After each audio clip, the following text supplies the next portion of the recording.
ബിസ്മില്ലാഹിർ റഹ്മാനിർ റഹീം. അൽഹംദുലില്ലാഹി റബ്ബിൽ ആലമീൻ. അസ്സലാത്തു വസ്സലാമു അലാ സയ്യിദിൽ മുർസലീൻ വഅലാ ആലിഹി വസഹ്ബിഹി അജ്മഈൻ. അമ്മാ ബഅദ്. നമ്മുടെയൊക്കെ ഹൃദയത്തിൻ്റെ വസന്തമായ ഹബീബ് മുഹമ്മദുർ റസൂലുള്ളാഹി സ്വല്ലല്ലാഹു അലൈഹി വസല്ലം ആ ജീവിതത്തിലെ ഓരോ അധ്യായങ്ങളും എടുത്ത് പരിശോധിച്ചു നോക്കുമ്പോൾ എന്തൊരു ആകർഷണീയമായ അനുഭവങ്ങളാണ് നബിതങ്ങളുടെ ജീവിതത്തിൽ നിന്ന് നമുക്ക് കാണാൻ കഴിയുന്നത്. എല്ലാവരെയും പരിഗണിക്കുന്ന സ്വഭാവം, പ്രത്യേകിച്ച് നബി സല്ലല്ലാഹു അലൈഹി വസല്ലം തങ്ങളുടെ സാന്നിധ്യത്തിലെത്തുന്ന ആളുകളെയൊക്കെ അവിടുന്ന് ഏറ്റവും നല്ല സന്തോഷത്തിൽ സ്വീകരിക്കുകയും അവരോട് ഏറ്റവും നല്ല രൂപത്തിൽ പെരുമാറുകയും ചെയ്യുന്ന നേതാവാണ് മുഹമ്മദുർ റസൂലുള്ളാഹി സല്ലല്ലാഹു അലൈഹി വസല്ലം. മഹാനായ അനസ് ഇബ്നു മാലിക് റളിയല്ലാഹു അൻഹു നമ്മളോട് പറഞ്ഞു തരുന്നു, കാനത്തിൽ അമത്തു മിൻ ഇമാഇ അഹ്ലിൽ മദീന, മദീനയിലെ അടിമ പെൺകുട്ടികളിൽപ്പെട്ട ഒരു ചെറിയ പെൺകുട്ടി നബി സല്ലല്ലാഹു അലൈഹി വസല്ലം തങ്ങളുടെ സവിധത്തിലേക്ക് വരും. ലതഖുദു ബിയദി റസൂലില്ലാഹി സല്ലല്ലാഹു അലൈഹി വസല്ലം, നബി തങ്ങളുടെ കയ്യിൽ പിടിക്കും. പിന്നെ ആ കുട്ടി നബി തങ്ങളെ കൂട്ടി അങ്ങനെ നടക്കും. ഫതന്തലിഖു ബിഹി ഹൈസു ശാഅത്, അവൾ ഉദ്ദേശിക്കുന്ന സ്ഥലത്തേക്കൊക്കെ നബി തങ്ങളെ ഇങ്ങനെ കൂട്ടിക്കൊണ്ടുപോകും. നബി തങ്ങളെ എതിർപ്പ് പറയാറില്ല.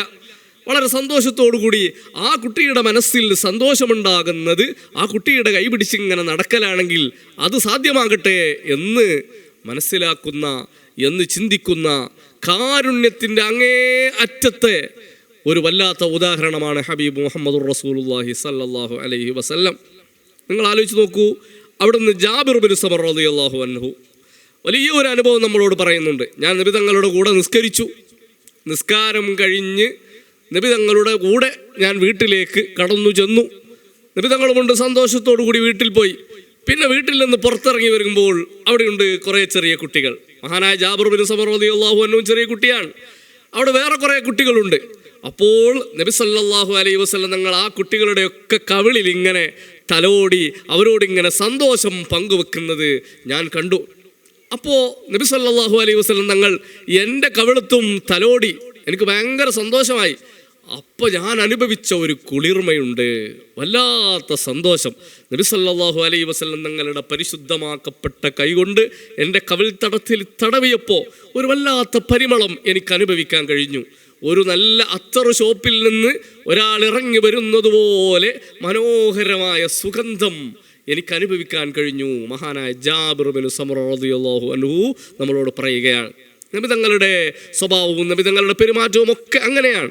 അതുകൊണ്ടാണ് അനസ് റളിയല്ലാഹു അൻഹു നമ്മളോട് പറഞ്ഞത്, മാ മസിസ്തു ദീബാജൻ വലാ ഹരീറൻ അല്യന മിൻ കഫി റസൂലില്ലാഹി സല്ലല്ലാഹു അലൈഹി വസല്ലം. നബി സല്ലല്ലാഹു അലൈഹി വസല്ലം തങ്ങളുടെ ആ കഫ്, അവിടുത്തെ മുൻകൈ, അത് പിടിച്ചാൽ ഒരു വല്ലാത്ത കുളിർമയാണ്. എന്തൊരു നൈർമല്യമുള്ള, എന്തൊരു മിനുസമുള്ള കൈയാണ് നബി സല്ലല്ലാഹു അലൈഹി വസല്ലം തങ്ങളുടേത്. വല്ലാത്ത സുഗന്ധവും രണ്ടും കൂടി ഒരുമിച്ച് ചേർന്ന ഒരു പട്ടും അതിനോട് അടുക്കുകയില്ല. ഏത് പട്ടുവസ്ത്രം അതിനേക്കാളൊക്കെ മാർദ്ദവമുള്ളതാണ് നബി സല്ലല്ലാഹു അലൈഹി വസല്ലം തങ്ങളുടെ കൈ. വലാ ശമിംതു റായിഹതൻ ഖത്തു അത്യബ മിൻ റായിഹത്തി റസൂലില്ലാഹി സല്ലല്ലാഹു അലൈഹി വസല്ലം. ഞാൻ എത്രയോ സുഗന്ധങ്ങൾ ഞാൻ ആസ്വദിച്ചിട്ടുണ്ട്, നല്ല അത്തറുകൾ ഞങ്ങളൊക്കെ ഉപയോഗിക്കാറുണ്ട്. പക്ഷേ നബി സല്ലല്ലാഹു അലൈഹി വസല്ലം തങ്ങളുടെ ആ പരിമളം അത് എവിടെയും ലഭിക്കുകയില്ല. അത് നബി തങ്ങളുടെ മാത്രം പ്രത്യേകതയാണ്. എൻ്റെ പ്രിയപ്പെട്ട ഉമ്മു സുലൈം ബീവി റളിയല്ലാഹു അൻഹാ, നബി സല്ലല്ലാഹു അലൈഹി വസല്ലം തങ്ങൾ വിശ്രമിക്കുന്ന സമയത്ത് അവിടുത്തെ ശരീരത്തിൽ നിന്ന് പൊടിഞ്ഞു വരുന്ന ആ വിയർപ്പു കണങ്ങളെ ശേഖരിക്കുകയാണ്, ഒരു കുപ്പിയിൽ ശേഖരിക്കുകയാണ്. നബി സല്ലല്ലാഹു അലൈഹി വസല്ലം തങ്ങൾ അത് കാണുന്നു. അവിടുന്ന് സന്തോഷത്തോടു കൂടി ചോദിക്കുന്നു, യാ ഉമ്മ സുലൈം മാ ഹാദല്ലദീ തസ്നഈന, ഓ മുസ്ലൈം എന്താണ് ഈ ചെയ്യുന്നത്? അപ്പോൾ മുസ്ലൈം ബീവിയുടെ മറുപടി എന്താണ്? ഹാദാ അറഖുക നജഅലുഹു ഫീ ത്വീബിനാ, ഓ നബിയേ, ഇത് അങ്ങയുടെ വിയർപ്പാണ്, ഇത് ഞങ്ങളുടെ സുഗന്ധങ്ങളിൽ ഞങ്ങൾ ഉപയോഗിക്കുകയാണ്. ഇതുകൂടി അങ്ങ് ചേരുമ്പോൾ സുഗന്ധത്തിൻ്റെ പരിമളം അത് വല്ലാതെ വർദ്ധിക്കുകയാണ്. വഹുവ മിൻ അത്യബി ത്വീബി, അതിനോട് പകരം വെക്കാൻ, അതിനോട് കിടപിടിക്കാൻ പറ്റുന്ന മറ്റൊരു സുഗന്ധമില്ല നബിയെ. നിങ്ങൾ ആലോചിച്ചു നോക്കൂ, നബി സല്ലല്ലാഹു അലൈഹി വസല്ലം തങ്ങളെ കാണുകയും അവിടുത്തെ കൂടെ ജീവിക്കുകയും അവിടുത്തെ അനുഭവിക്കാൻ ഭാഗ്യം ലഭിക്കുകയും ഒക്കെ ചെയ്ത സ്വഹാബത്ത് എത്ര ധന്യരായിരിക്കും. നബി തങ്ങളുടെ പെരുമാറ്റങ്ങൾ ഏറ്റവും നല്ല സ്വഭാവം. നിങ്ങൾ ആലോചിച്ച് നോക്കൂ, നിങ്ങളിൽ ഏറ്റവും നല്ല സ്വഭാവമുള്ളയാൾ നിങ്ങളുടെ കുടുംബത്തോട് ഏറ്റവും നല്ല രൂപത്തിൽ പെരുമാറുന്നവരാണ്. എന്നാൽ കുടുംബത്തോട് ഏറ്റവും നല്ല രൂപത്തിൽ പെരുമാറുന്ന ഒരാളെ നിങ്ങൾക്ക് കാണണമെങ്കിൽ അത് നിങ്ങൾ എന്നെ നോക്കിയാൽ മതി. ഞാൻ എൻ്റെ കുടുംബത്തോട് ഏറ്റവും സന്തോഷത്തോടു കൂടിയാണ് പെരുമാറാറുള്ളത്. കുട്ടികളെ എല്ലാവരെയും പരിഗണിക്കും, ഭാര്യമാരെ എല്ലാവരെയും നബി സല്ലല്ലാഹു അലൈഹി വസല്ലം തങ്ങൾ പ്രത്യേകം പരിഗണിക്കുകയും അവരുടെ സുഖവിവരങ്ങൾ അന്വേഷിക്കുകയും അവർക്ക് വേണ്ടതൊക്കെ ചെയ്തു കൊടുക്കുകയും ചെയ്യും. കുടുംബത്തിൽ എങ്ങനെ ജീവിക്കണമെന്ന് നബി സല്ലല്ലാഹു അലൈഹി വസല്ലം തങ്ങൾ കാണിച്ചു തന്നിട്ടുണ്ട്. ഇനി നിങ്ങൾ ആലോചിച്ച് നോക്കൂ, നബി തങ്ങൾക്ക് ആരെങ്കിലും എന്തെങ്കിലും കൊണ്ടുകൊടുത്താൽ സ്വഹാബത്തിൻ്റെ പതിവാണ്. നബി സല്ലല്ലാഹു അലൈഹി വസല്ലം തങ്ങൾ മദീനയിലേക്ക് എത്തിയ ഉടനെ നമ്മൾ ചരിത്രം കേൾക്കുന്നതാണ്. ആദ്യത്തെ ദിവസം തന്നെ അബൂ അയ്യൂബ് അൻസാരി റളിയല്ലാഹു അൻഹുവിൻ്റെ വീട്ടിൽ നിൽക്കുമ്പോൾ നല്ല ഭക്ഷണങ്ങൾ ഉണ്ടാക്കി, നല്ല മധുരപാനീയങ്ങൾ ഉണ്ടാക്കി നബി തങ്ങളുടെ സവിധത്തിലേക്ക് വരുന്ന സ്വഹാബത്തിനെ നമുക്ക് കാണാം. അവർ അവരുടെ വീടുകളിൽ നിന്നത് പാചകം ചെയ്ത് നബി തങ്ങൾക്ക് ഹദിയയായി സമർപ്പിക്കുന്ന ആ ഒരു കുളിർമയുള്ള അനുഭവങ്ങൾ ധാരാളം ആളുകൾ ചെയ്യാറുണ്ട്. നബി സല്ലല്ലാഹു അലൈഹി വസല്ലം അതൊക്കെ വളരെ സന്തോഷത്തോടു കൂടി സ്വീകരിക്കാറുമുണ്ട്. നിങ്ങൾ നോക്കണം, സഅബ് ഇബ്നു ജസ്സാമ റളിയല്ലാഹു അൻഹു അവിടുന്ന് പറയാണ്, എനിക്കൊരു കാട്ടുകഴുതയെ കിട്ടിയപ്പോൾ ഞാൻ അതിനെ നബി സല്ലല്ലാഹു അലൈഹി വസല്ലം തങ്ങൾക്ക് ഹദിയയായി കൊണ്ടുകൊടുത്തു. നബി തങ്ങൾ അത് സ്വീകരിച്ചില്ല. റസൂലുള്ളാഹി സ്വല്ലല്ലാഹു അലൈഹി വസല്ലം തങ്ങൾ സ്വീകരിക്കാനാണല്ലോ ഇത് കൊണ്ടുകൊടുക്കുന്നത്.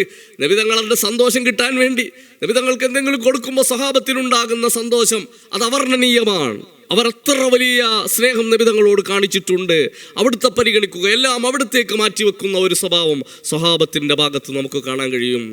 മഹാനായ സഅബ് ഇബ്നു ജസ്സാമ റളിയല്ലാഹു അൻഹു ആ കഴുതയെ കൊണ്ടുകൊടുത്തപ്പോൾ നബി തങ്ങൾ അത് സ്വീകരിച്ചില്ല. റസൂലുള്ളാഹി തങ്ങൾക്ക് അപ്പോൾ എൻ്റെ മുഖത്ത് വിരിഞ്ഞ ദുഃഖത്തെ മനസ്സിലാക്കാൻ കഴിഞ്ഞു.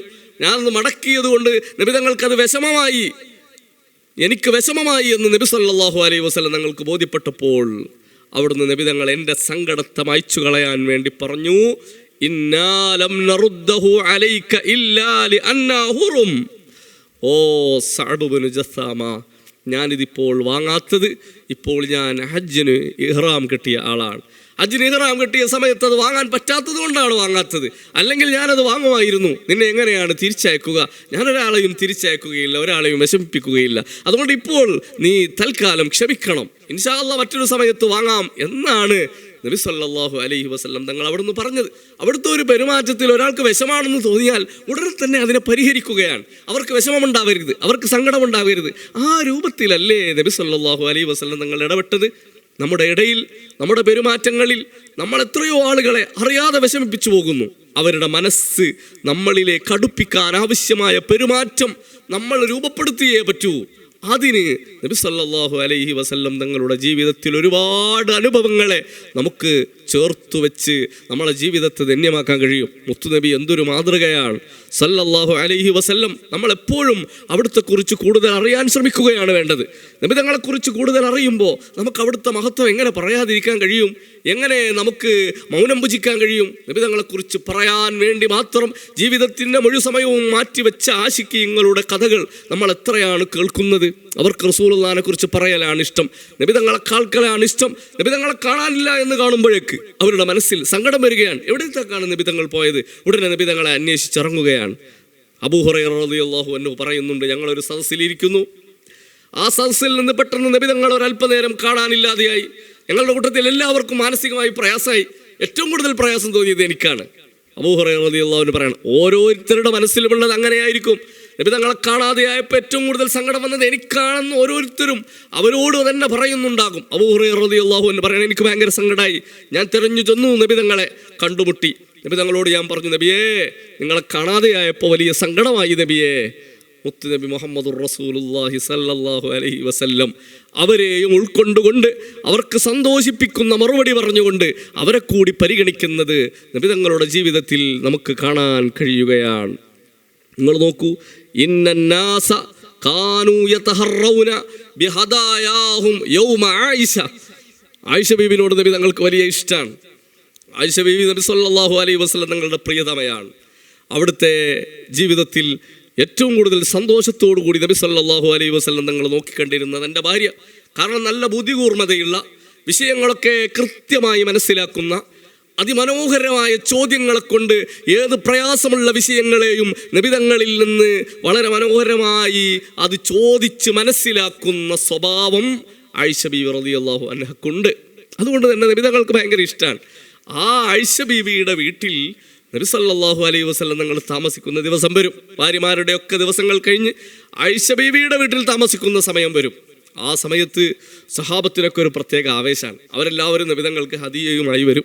വളരെ സന്തോഷത്തോടു കൂടി നബിതങ്ങൾക്ക് ഹദിയ കൊണ്ട് കൊടുക്കും. ഹദിയ നബി സല്ലല്ലാഹു അലൈഹി വസല്ലം തങ്ങൾ സ്വീകരിക്കുകയും ചെയ്യും. അപ്പോൾ നബിതങ്ങളുടെ തന്നെ ഭാര്യമാരിൽ ചില ആളുകൾക്ക് അതെന്താണ്, ആയിഷ ബീവിയുടെ ദിവസം മാത്രം ഇങ്ങനെ ഹദിയ വരുന്നത്, നമുക്കൊന്ന് നബിതങ്ങളോട് പറഞ്ഞു നോക്കിക്കൂടെ, നമ്മുടെ ദിവസത്തിലും ഹദിയ എന്തുകൊണ്ട് വന്നുകൂടാ? എല്ലാവരും ഉമ്മു സലമ ബീവി റളിയല്ലാഹു അൻഹയാണ് പറഞ്ഞു തയ്യാറാക്കിയത്. ഉമ്മു സലമ ബീവി റസൂലുള്ളാഹിന്റെ അരികിൽ ചെല്ലുന്നുണ്ട്, വിഷയം അവതരിപ്പിക്കുന്നു. ആദ്യത്തെ ദിവസം വിഷയം കേട്ടപ്പോൾ നബിതങ്ങളൊന്നും പറഞ്ഞില്ല. കാരണം അത് ഇപ്പോൾ മറുപടി പറയേണ്ടതല്ല എന്ന് നബിതങ്ങൾ മനസ്സിലാക്കി അവിടെ നിന്നൊന്നും പറഞ്ഞില്ല. ഉമ്മു സലമ ബീവി തിരിച്ചുപോയി മറ്റു ഭാര്യമാരോട് പറഞ്ഞു, ഒന്നും പ്രത്യേകിച്ചൊന്നും പറഞ്ഞിട്ടില്ല, ഞാൻ വിഷയം അവതരിപ്പിച്ചിട്ടുണ്ട്. പിന്നെയും അവർ പറഞ്ഞു. ഉമ്മു സലമ ബീവി വീണ്ടും റസൂലുള്ളാഹിന്റെ അരികിൽ വന്നു. അങ്ങനെ മൂന്നാമത്തെ തവണ റസൂലുള്ളാഹി സല്ലല്ലാഹു അലൈഹി വസല്ലം തങ്ങളുടെ സവിധത്തിലെത്തുമ്പോൾ പുന്നാര ഹബീബ് പറയുന്ന വാചകം നിങ്ങൾ ആലോചിച്ചു. ഒരാളെയും വിഷമിപ്പിക്കുന്ന സ്വഭാവം നബിതങ്ങൾക്കില്ലല്ലോ. അവരോടൊന്നും അവർക്ക് വിഷമമുണ്ടാകുന്ന രൂപത്തിലല്ലല്ലോ നബിതങ്ങൾ മറുപടി പറയുന്നത്. ലാ തുഅ്ദീനി ഫീ ആയിഷ, ആയിഷയുടെ വിഷയത്തിൽ നിങ്ങൾ എന്നെ വിഷമിപ്പിക്കരുത്, നിങ്ങൾ എന്നെ പ്രയാസപ്പെടുത്തരുത്. ഫഇന്നൽ വഹയ ലം യഅ്തിനി അന ഫീ സൗബി ഇംറഅത്തിൻ ഇല്ല ആയിഷ, ഞാൻ ആയിഷയുടെ കൂടെ ആയിഷയുടെ വീട്ടിൽ താമസിക്കുമ്പോഴല്ലാതെ എനിക്ക് വഹി വരുന്നില്ലല്ലോ. നിങ്ങൾ ശ്രദ്ധിച്ചു നോക്കൂ, നിങ്ങളുടെ കൂട്ടത്തിലൊക്കെ ഞാൻ താമസിക്കാറുണ്ട്, പക്ഷെ നിങ്ങളുടെ വീട്ടിലൊന്നും ആകുമ്പോൾ വഹി വരാറില്ലല്ലോ. ആയിഷയുടെ വീട്ടിലാകുമ്പോഴല്ലേ വഹി വരുന്നത്? അത് അല്ലാഹുവിൻ്റെ പരിഗണനയല്ലേ? അപ്പോൾ ആളുകൾ ഹദിയ തരുന്നതും ആ ഒരു അർത്ഥത്തിൽ നിങ്ങൾ മനസ്സിലാക്കിയാൽ പോരെ. എന്തിനാണ് വെറുതെ ഇങ്ങനെ വിഷമിപ്പിക്കുന്ന വാചകങ്ങളൊക്കെ പറയുന്നത്? നിങ്ങൾ അത്തരം ചിന്തകളൊക്കെ ഒഴിവാക്കണം. ഉമ്മു സലമ ബീവിക്ക് സമാധാനമായി. അവർ മറ്റു ഭാര്യമാരോട് ചെന്ന് പറഞ്ഞു. നബി സല്ലല്ലാഹു അലൈഹി വസല്ലം തങ്ങളുടെ മറുപടി ഇങ്ങനെയായിരുന്നു. നിങ്ങൾ ആലോചിച്ച് നോക്കൂ, എന്തൊരു നല്ല മാതൃകയാണ്, എന്തൊരു മനോഹരമായ മറുപടിയാണ്.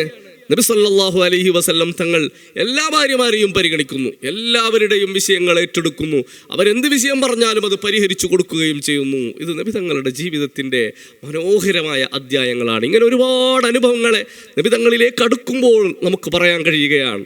മഹാനായ സഹ്ൽ ഇബ്നു സഅദ് റളിയല്ലാഹു അൻഹു അവിടുന്ന് പറയുന്നുണ്ട്, ഒരു സ്ത്രീ നബി സല്ലല്ലാഹു അലൈഹി വസല്ലം തങ്ങളുടെ സവിധത്തിലേക്ക് വളരെ മനോഹരമായ ഒരു ബുർദയുമായി കടന്നു വരികയാണ്. നല്ലൊരു പുതപ്പ്, ഒരു ഷാൾ, അത് നബി തങ്ങൾക്ക് സമ്മാനമായി കൊടുക്കുകയാണ്. ആ പുതപ്പിൻ്റെ ആ തെല്ലിലൊക്കെ നല്ല വർക്ക് ചെയ്ത്, നല്ല എംബ്രോയിഡറി വർക്കൊക്കെ ചെയ്ത നല്ല മനോഹരമായ ഒരു ബുർദയാണ്. നബി സല്ലല്ലാഹു അലൈഹി വസല്ലം തങ്ങൾക്കത് കൊടുത്തു. സഹാബത്ത് പറയാണ്, ഞങ്ങളുടെ സാന്നിധ്യത്തിൽ നിന്ന് നബി സല്ലല്ലാഹു അലൈഹി വസല്ലം തങ്ങൾ ആ ബുർദ ഉപയോഗിച്ചു. അത് ഉപയോഗിച്ച ഉടനെ ഞങ്ങളുടെ കൂട്ടത്തിൽ നിന്നൊരാൾ, യാ റസൂലല്ലാഹ് മാ അഹ്സന ഹാദിഹി, എന്തു രസമാണ് നബിയെ ഈ ബുർദക്ക്, ഈ ഷാള് എന്തൊരു മനോഹരമാണ് നബിയെ, അതുകൊണ്ട് ഫക്സുനീഹാ, ആ ബുർദ എനിക്ക് തരുമോ നബിയെ, അത് എന്നെ ധരിപ്പിക്കുമോ നബിയെ? നിങ്ങൾ ആലോചിച്ച് നോക്കൂ, ആദ്യമായ ഹദിയ കൊണ്ടക്കൊടുത്ത് നബി സല്ലല്ലാഹു അലൈഹി വസല്ലം തങ്ങൾ അത് ഉപയോഗിക്കുന്നേ ഉള്ളൂ. അപ്പോഴേക്ക് അവിടുത്തെ ചോദ്യം, നബി തങ്ങളുടെ ശരീരത്തിൽ സ്പർശിച്ച ആ ബുർദ ഒന്ന് ലഭിച്ചാൽ അതെനിക്ക് ധരിക്കാം, അത് എൻ്റെ ഈ ദുനിയാവിലെയും ആഖിറത്തിലെയും വിജയത്തിന് നിദാനമാകും എന്ന് മനസ്സിലാക്കി ആ ബുർദയെ ചോദിക്കുകയാണ്. വിനയാന്വിതരായി അവർ ചോദിക്കുകയാണ്. നബി സല്ലല്ലാഹു അലൈഹി വസല്ലം തങ്ങളുടെ ഇഷ്ടം കൊണ്ടാണ് ആ ചോദ്യം. അതിനെയൊക്കെ നമുക്ക് വർണ്ണിക്കാൻ കഴിയില്ല. മനസ്സിൻ്റെ അകത്തളങ്ങളിൽ സൂക്ഷിച്ചു വെച്ച ആ മഹബ്ബത്തിൻ്റെ ആ കെട്ടു തുറക്കുന്ന കാഴ്ചയാണ് ആ ചോദ്യത്തിലൂടെ നമുക്ക് കാണാൻ കഴിയുന്നത്. നബി തങ്ങൾ അവിടെയും വളരെ സന്തോഷത്തോടു കൂടി ഫഖാല നഅം, അതേ, അത് നീ എടുത്തോളൂ. നബി സല്ലല്ലാഹു അലൈഹി വസല്ലം തങ്ങൾ അത് കൈമാറുകയാണ്.